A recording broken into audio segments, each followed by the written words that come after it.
Oh boy, the Federal Reserve is in trouble now. We've discredited the media with fake news. We discredited the government with the nonsense over COVID. And now guess what? The Federal Reserve is getting discredited as the Department of Justice has just launched subpoenas involving the allegations of mortgage fraud with Federal Board Governor Lisa Cook. Whoa boy, let's break it down when we come back. Hey folks, I'm Mark Smith, host of the Four Boxes Diner, proud American gun owner, constitutional attorney, member of the United States Supreme Court Bar, and I'm proud to say the top voice of the Second Amendment in America. Thank you, 2025 Gundies Awards. All right, folks, so we have breaking news here. The Donald Trump Bondi Department of Justice has just issued subpoenas into the probe of Federal Reserve Governor Lisa Cook and whether she committed mortgage fraud associated with applications to borrow money from federally backed banks.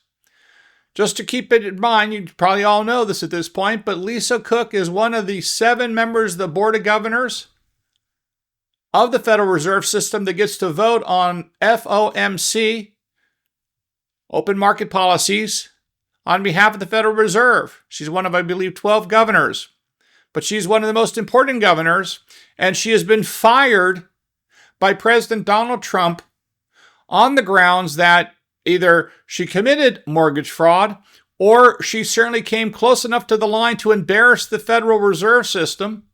And you cannot have a person responsible for setting interest rates in the short term who is involved with allegations of mortgage fraud. Even if you assume it's not true, which, needless to say, it looks a little sketchy from the point of view of Lisa Cook. I wouldn't want to be her. But even if you assume the allegations are not accurate, the perception looks very shady. And that's Donald Trump's point as well. But either way, under the federal statute that applies here, Lisa Cook, who was appointed to this powerful position, one of the most powerful positions in the country, she was appointed to this position by Joe Biden or perhaps by the president auto pen. But either way, she was appointed to this position and confirmed by the Senate, Democratic-run Senate. And now she's one of the most important people in the country because she helps oversee the Federal Reserve System and set monetary policy, which of course includes things like in September 2024, lowering interest rates to prop up the Kamala Harris for President campaign to improve the economy in September 2024, right before the election, while at the same time keeping interest rates high during the Donald Trump era to punish the Donald Trump administration and his economic policy. But I digress. Big news here is that more evidence continues to come to light and be focused upon by the American public and even by the media as to whether or not there were shenanigans here with Lisa Cook. And again, as I mentioned in my opening, if you think about it for a second, we needed Donald Trump at the very beginning to discredit the mainstream or lamestream media with his concept of fake news. And now I think most people guffaw at and laugh at things like the New York Times and the Washington Post, and we don't take them that seriously anymore because they're not serious papers, in my opinion, and most people agree with me, I would suspect. That's why if you look at their reputation and their subscription rates, they're not high anymore. Likewise, it required the debunking and discrediting of the federal government as mostly being run by morons and worse, which I think, among other things, the COVID stuff, the vaccination rollout, the way the government behaved during COVID, lying to us about the origins of the virus and so on and so on. I think the government has been largely discredited. And now that we've seen and really drilled down into the people that are running our government, because these are people that have been terminated and we've had a chance to look at their social media posts, their photos, their behaviors online and so on.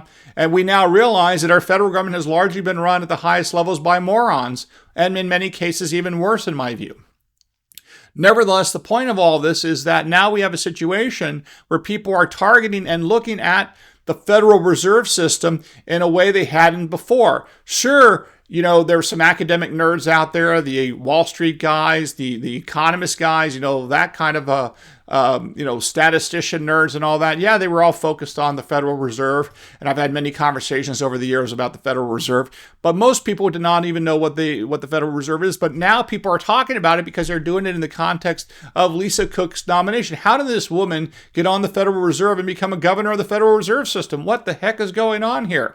And now it turns out, of course, further information is coming to light that perhaps her so-called academic record was not so impressive. But before we get to that, let's just break down what's going on right now with the Trump Department of Justice and their pursuit of Lisa Cook here. Remember, she sued the Trump administration, saying that she cannot be fired by the President of the United States, even though the relevant statute that says she has a 14-year term, unless she is terminated by the president for cause. It literally references the president in that statute, and it refers to for cause in that statute. And the question is, who gets to decide what is for cause? And it seems to me if there's major allegations of mortgage fraud, including documentation that's apparently been authenticated even by the Washington Post, for example, it seems to me that gives the president enough of a legal hook to fire her. And if she is fired and goes bye-bye, and we know Jerome Powell, who another Obama-Biden kind of buddy goes bye-bye, that means in a few months, Donald Trump will have the majority of members of the Federal Reserve governors, the relevant governors overseeing the monetary policy. He will have the majority of them, which means we can hope for the American economy to take off and not be held back by these Biden-Obama leftovers. But here's what this is reporting about this issuing of the subpoenas to figure out whether or not Lisa Cook did indeed commit mortgage fraud and has to possibly go to prison. The Justice Department has opened a criminal investigation into Federal Reserve Governor Lisa Cook, issuing subpoenas as part of an inquiry into whether she submitted fraudulent information on mortgage applications, according to the United States officials familiar with the matter. The initial scrutiny has centered on Cook's properties in Ann Arbor, Michigan, and Atlanta, with investigators using grand juries as part of the probe, the officials said. The investigation comes on the heels of 2 criminal referrals from Bill Polt, the Trump-appointed director of the Federal Housing Finance Agency, who has publicly alleged that Cook engaged in mortgage fraud.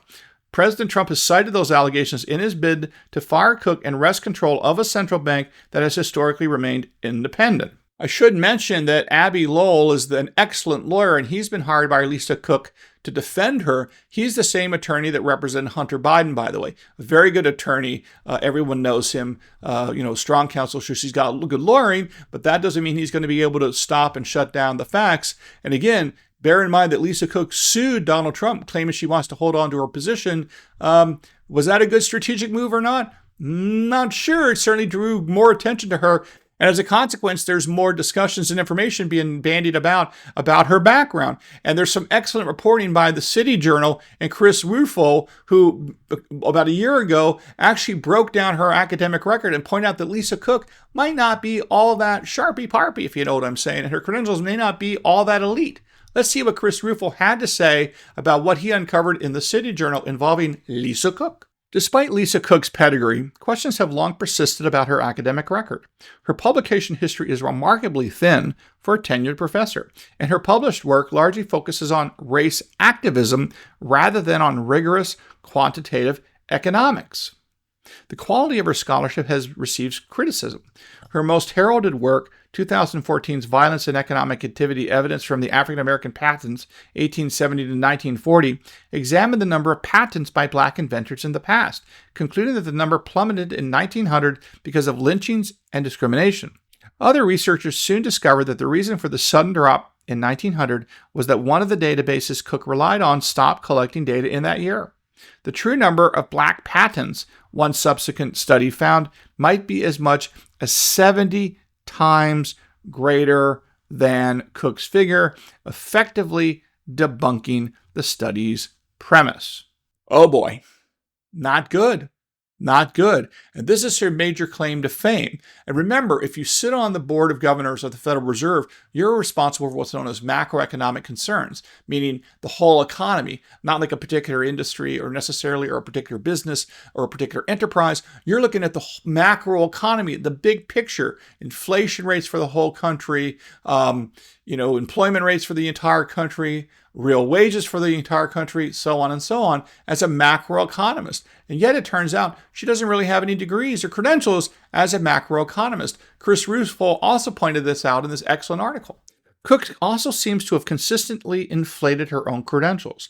In 2022, investigative journalist Christopher Brunette pointed out that despite billing herself as a macroeconomist, Cook had published a peer-reviewed macroeconomics article and had misrepresented her publication history in her CV, claiming that she had published an article in the American Economic Review. In truth, the article was published in the American Economic Review Papers and Proceedings, a less prestigious, not peer-reviewed magazine. Uh-oh, spaghetti-o, not good for Lisa Cook, because again, if you're not telling the truth in one area of life, maybe you're not going to tell the truth in another area of life. Will this come into this big fight as to whether or not Donald Trump has a basis to fire her for cause? Well, that's an interesting question. If you misrepresent your academic credentials, and that's what the president thinks, and that was the basis for you to get nominated and confirmed by the U.S. Senate, nominated by President Biden, nominated and confirmed by the U.S. Senate, by the Democrats, of course, one has to ask. Of course, obviously, I suspect the Democrats knew all of this, but they didn't care, right? They wanted to get an African-American woman on the court to advance their DEI agenda. And it seems to me that putting Lisa Cook in a position of power may very well have done that until, of course, possibly she gets in big, big trouble for this mortgage fraud. Again, the history of the future has yet to be written. And it turns out there's real questions about whether or not she engaged in either plagiarism or things that fell below the standards of her university institutions in terms of giving proper credit for other people who have written and studied things before you. Here's what Chris Ruffle had to say again. In a series of academic papers spanning more than a decade, Lisa Cook appears to have copied language from other scholars without proper quotation and duplicated her own work and that of other co-authors in multiple academic journals without proper attribution. Both practices appear to violate Michigan State University's own written academic standards.